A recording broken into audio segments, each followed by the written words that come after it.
My parents bought my ex-husband's family a luxury vacation and told me I wasn't welcome.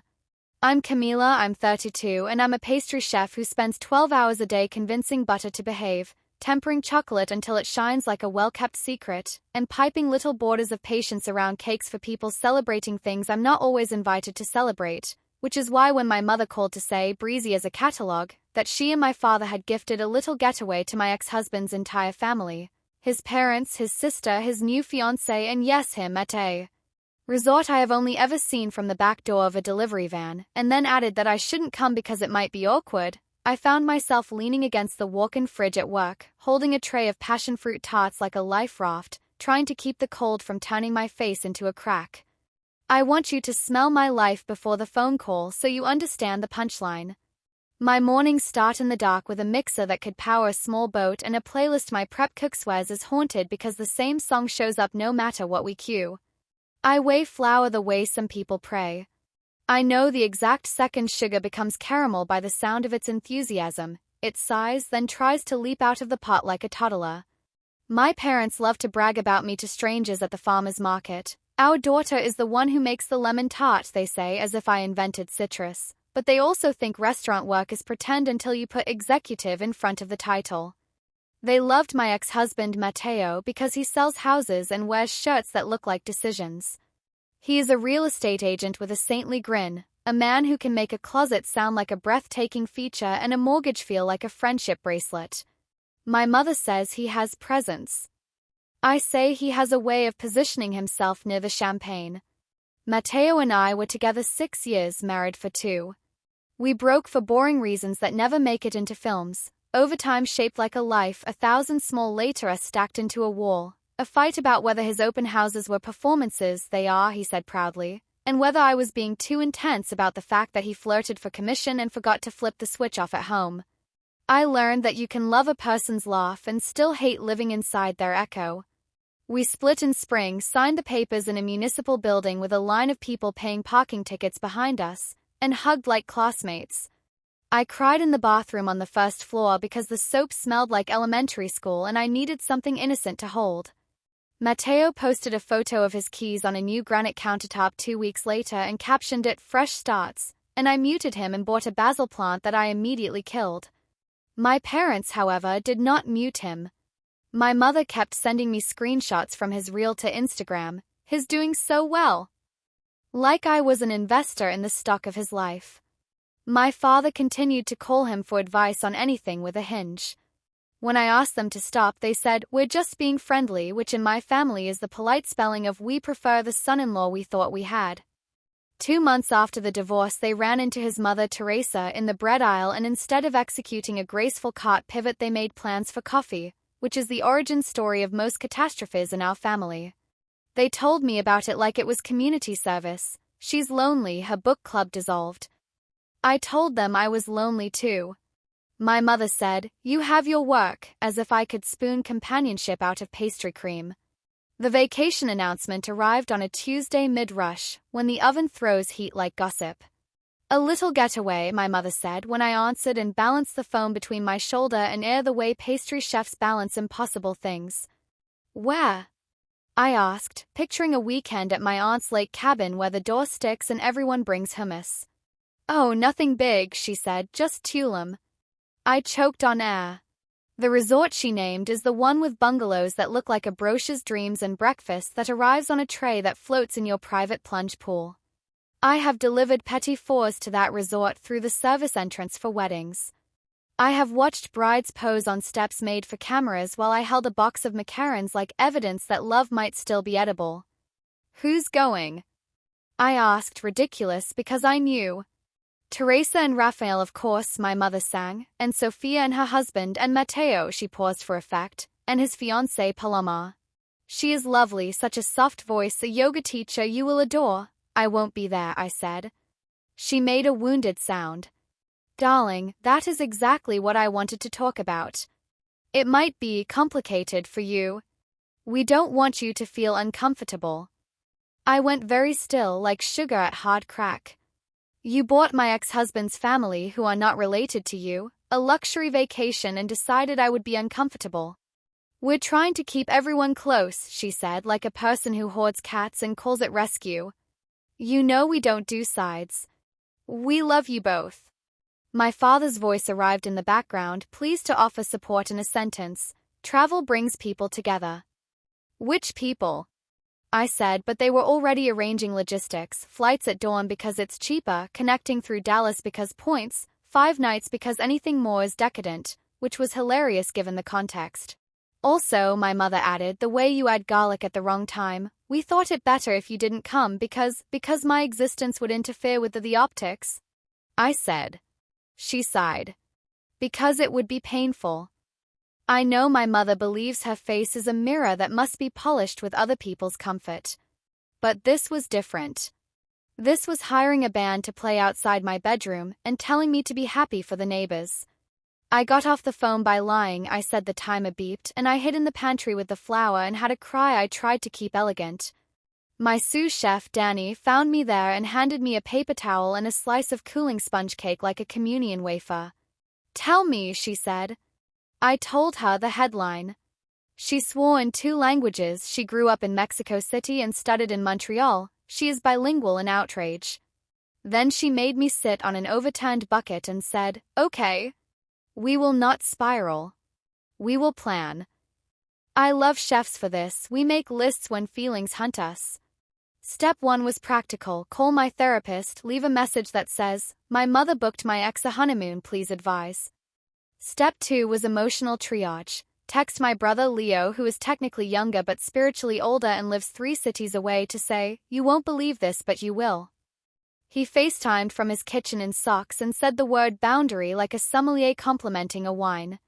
Step 3 was petty. I added a cake to the next day's display called Vacation for people who paid for it, and iced tiny palm trees on top. It sold out in an hour. That pettiness kept me breathing through the next week of hearing words like seaweed wrap and cenote come out of my mother's mouth as if she hadn't once asked me if paella was just Spanish jambalaya. Here's what I need you to know about Mateo and my parents, though otherwise you'll assume they were villains and I was a candle in the wind. It would be easier if I could say he was cruel. He wasn't. He was charming like a faucet is running, constant, useful, soothing. He did my parents' taxes 1 year when their accountant retired and saved them money because he joined a dinner table conversation with 3 phone calls and an overconfident understanding of deductions. He showed my father how to make espresso on the weird little machine he got with credit card points. He installed a shelf for my mother. He is a doer. My parents are people who worship at the altar of the done.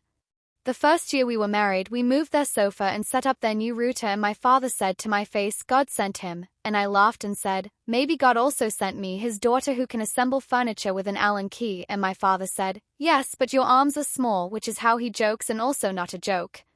I am not a miracle in their language. I am a constant. People do not gift vacations to constants. They gift them to comets. I tried to be serene. I failed. The night before they left, my mother called to ask if I could drop the airport pastries at 6 a.m. because she knows the airline croissant is a crime. So I'm catering a trip I'm not invited to. I asked, sweet as poison. Oh, don't be that way, she said. We'll bring you back something.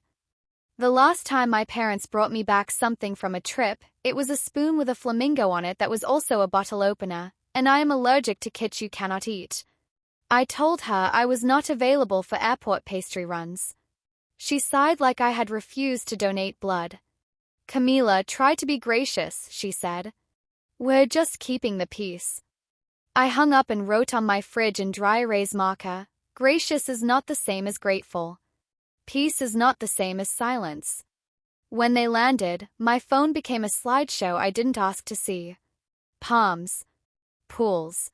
Paloma on a yoga deck at sunrise, legs like punctuation. Mateo in a linen shirt, no socks, holding a cocktail like an apology. My mother in a wide-brimmed hat that made her look like a benevolent mushroom. A photo of the whole group on a dock, my parents in the middle like donors at a gala, Mateo's family around them like a wreath, and I felt something click in my sternum, an angry gear engaging. I tossed my phone into the freezer for 3 minutes, a trick Danny swears chills bad news. It didn't. The news was still the same when I took it out with oven mitts. I turned off my notifications, made a pot of tea, and set to work building a croquembouche so high you could hide inside it from a hurricane. In the quiet of the kitchen, I did what I do with impossible cakes. I broke the problem into parts. The part where my parents believe generosity is absolution. The part where Matteo is everyone's favorite helpful man. The part where my family calls me dramatic when I name what hurts. The part where I've let myself be the polite daughter because I am excellent at hospitality and sometimes cannot tell where service ends and self begins. Then I did something I recommend like a recipe. I wrote the speech I would give if the entire situation were a dinner service and I was chef de cuisine responsible for plates and feelings. It started like this: I am not grateful for a boundary you've wrapped in a bow. I am not obliged to applaud your diplomacy when the only country whose borders you respect is Matteo. I am your daughter. You can love him at market rate, you cannot love him at the price of me. I built the speech like a layer cake. I iced it with humor because it helps people eat the point. When they returned, sunbrowned and vibrating with stories about turquoise water and the nicest waiter, you would have loved him, Camila, such a flirt. They brought me a carved wooden spoon for stirring caramel and a miniature bottle of hot sauce shaped like a skull. There was a honeyed air around them, a post-vacation benevolence that made them generous with adjectives and stingy with self-awareness. I made coffee. I asked them to sit. My father looked wary. My mother wore her travel scarf like armor. I told them everything, the way I tell a new intern what not to do near the sugar. I kept my voice low, and not because I was calm, because I wanted them to hear me. When you took your son-in-law on a luxury vacation after my divorce and excluded me, I said, you told me who you think belongs to you and who you think you need to woo. You taught me that being useful to you makes people family and that existing quietly makes me furniture. You taught me that you think I can carry the weight of your choices without protest because I'm tidy and I bring dessert. And you taught me that you mistake your social comfort for the moral good. My mother said, we simply wanted to be kind. To whom? I asked again, and this time she said nothing. My father tried to do logistics. We got a package deal, for 8, I said. Yes, so there were 9 of us if you'd invited your daughter. He paused. We didn't want you to be hurt, he offered. I was hurt, I said. Here. Not there. I described briefly what it was like to pipe buttercream roses for a stranger's wedding while their vacation photos arrived in my hands. Paloma under bougainvillea, my mother fond of the phrase our girl, except I was not the girl she was talking about. She calls everyone our girl, my mother said, defensive. That is statistically impossible, I replied. It would have been funny in a different room. Camila, you know we love you, my mother said then, in the tone she uses to end arguments by drowning them in sentiment. I know you think that means something different than it does, I said. Love without loyalty is admiration. I have enough admirers. I need parents. That sentence gave me courage I hadn't ordered. I placed my phone on the table and showed them their own framed smiles in a row. It's not about him, I said. It's about me. It's about the part of me that you always expect will be hospitable to decisions you make without me. I inhaled. I am changing the policy. The new policy was simple, laminated, metaphorical, and literal. I wrote it and stuck it on my fridge so I wouldn't cave to old scripts.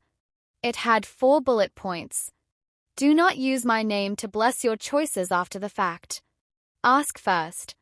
If you give my ex-husband things you have never given me, name the story you're telling yourselves about what I need and what he deserves. Then stop. Do not invite me to cater events I am not invited to attend.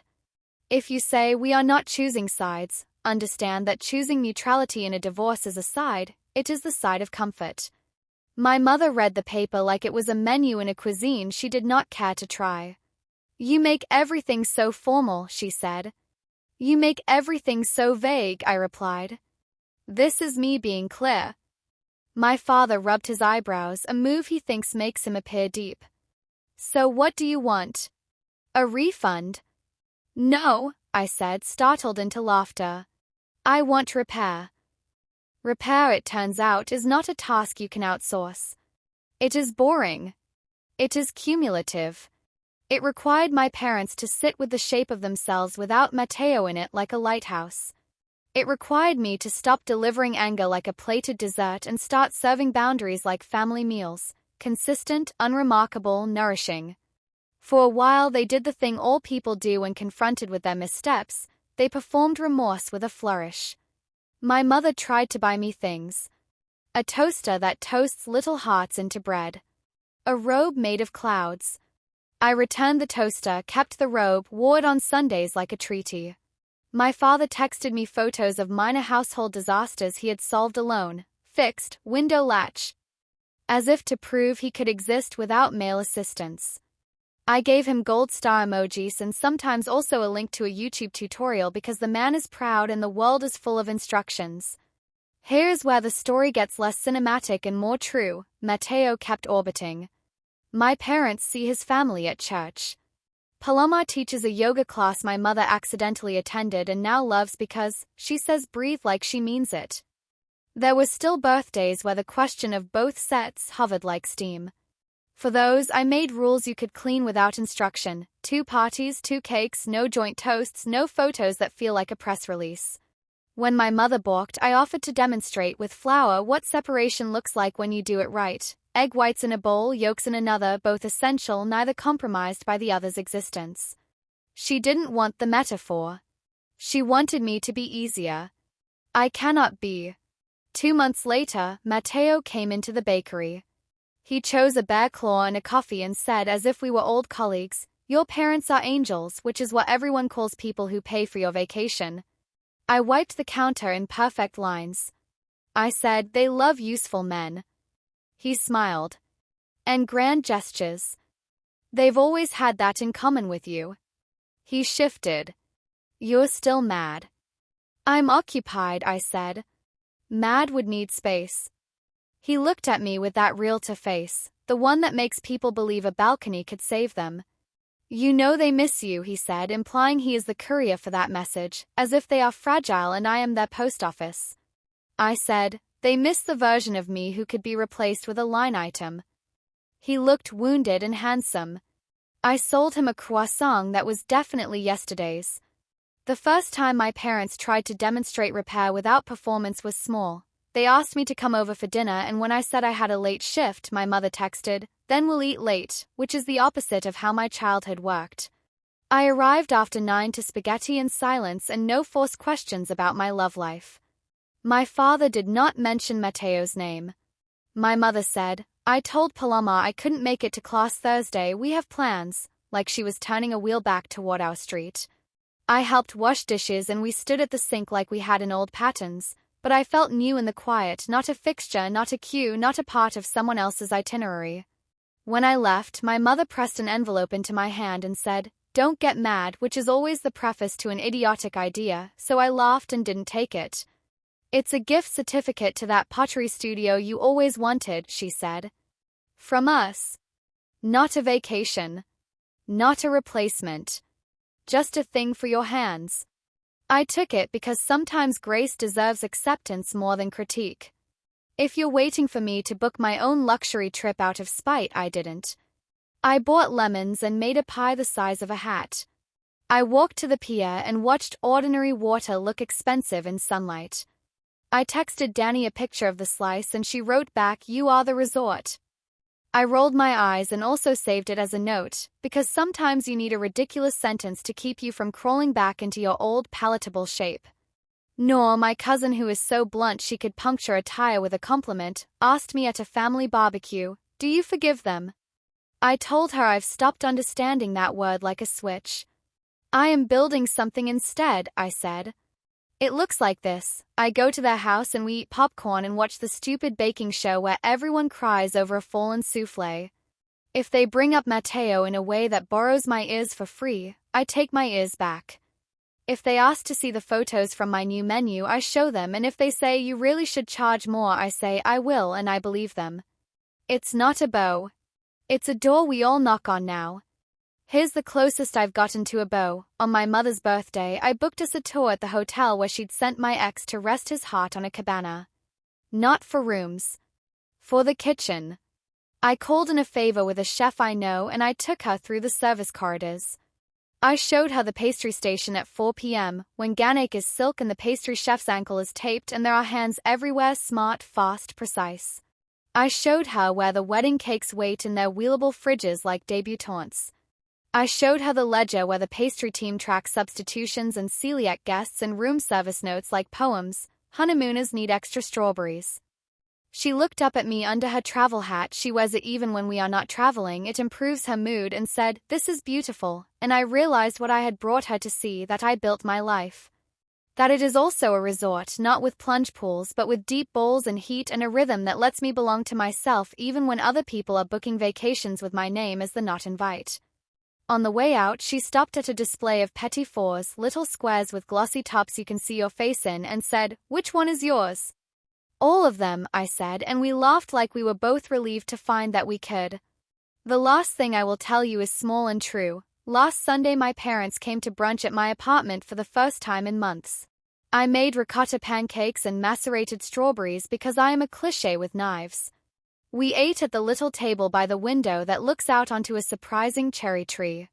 After we finished, my mother took the wooden spoon they brought me from Tulum out of my drawer and stirred her coffee with it like a joke. "We were idiots," she said, cheerful and deadly accurate. "We will probably be idiots again." "I know," I said. "So will I." We stacked plates. My father reached for the sponge and I let him, which is a bigger healing than it sounds like. And then, after they left, I took a sheet pan of lemon bars to the park near the hotel I once serviced from the alley. I handed them out to whatever lives stumbled past. A man whose dog was smarter than his shoes, a teenager who named a bird for me Clive, an older woman who took two and said, "One is for now." I watched people put sweet into their mouths without having earned it through any special virtue, just because they were alive in the path of my generosity. I thought about vacations and invitations and all the ways we try to buy each other's closeness instead of standing in the ugly love of talking like adults. Then I went home, washed the pan, texted my mother a photo of a new tart I'd been testing, guava, lime, a little coconut like a whisper, and she wrote back, "Looks like a postcard," and I wrote, "Feels like one," and she sent a heart and I hearted it back, and across town my ex-husband probably showed a living room that looks like a magazine and told a couple they could be happy there, and I hope they can. And I hope my parents learn happiness isn't a resort with a wristband but a kitchen table, where everyone present got the invite with their name on it, not just their usefulness. I'm learning to bake that kind of life. It is slow to rise, but it does. It does.